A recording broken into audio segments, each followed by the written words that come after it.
nonfiction finalist Stephen Greenblatt for the Swerve, How the World Became Modern, published by W. Norton and Company.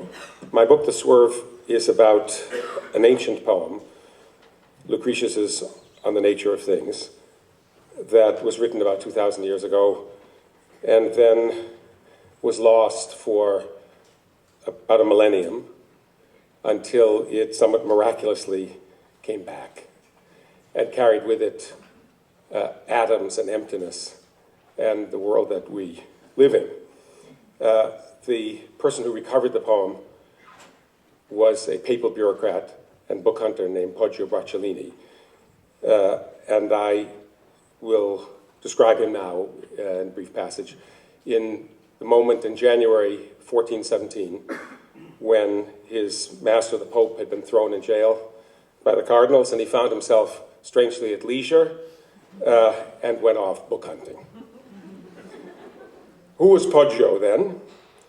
Why did he not proclaim his identity on his back, the way decent folk were accustomed to do? He wore no insignia and carried no bundles of merchandise. He had the self-assured air of someone accustomed to the society of the great, but he himself was evidently a figure of no great consequence. Everyone knew what such an important person looked like, for this was a society of retainers and armed guards and liveried servants.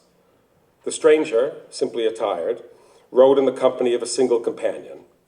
When they paused at inns, the companion, who appeared to be an assistant or servant, did the ordering.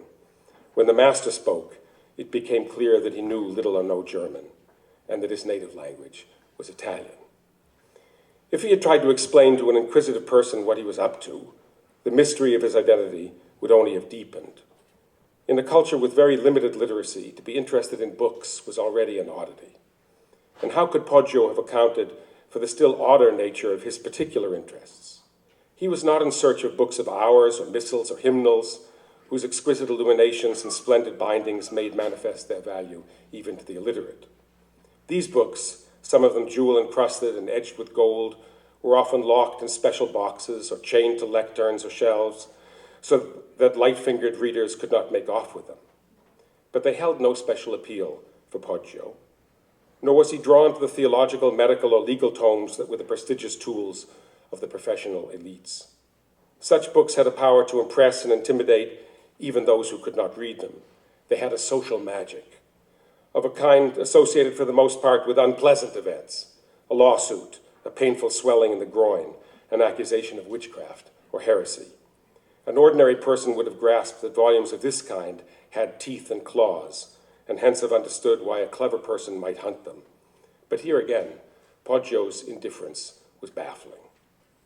The stranger was going to a monastery, but he was not a priest or a theologian or an inquisitor, and he was not looking for prayer books.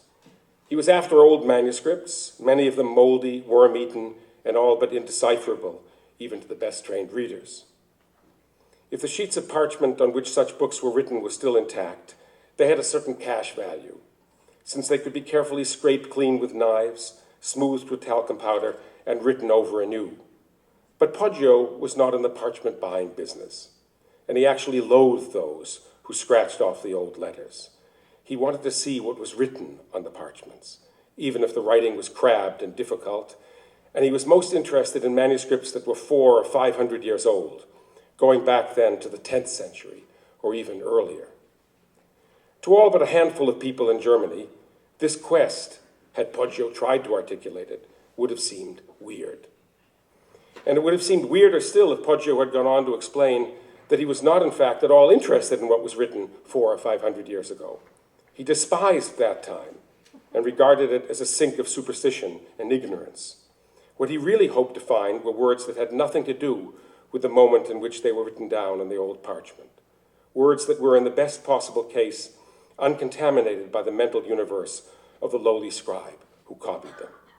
That scribe, Poggio hoped, was dutifully and accurately copying a still older parchment, one made by yet another scribe, whose humble life was equally of no particular consequence to the book hunter, except insofar as it left behind this trace. If the nearly miraculous run of good fortune held, the earlier manuscript, long vanished into dust, was in turn a faithful copy of a more ancient manuscript, and that manuscript a copy of yet another. Now at last, for Poggio, the quarry became exciting, and the hunter's heart in his breast beat faster. The trail was leading him back to Rome. Not the contemporary Rome of the corrupt papal court, intrigues, political debility, and periodic outbreaks of bubonic plague, but the Rome of the Forum and the Senate House, and a Latin language whose crystalline beauty filled him with wonder and the longing for a lost world.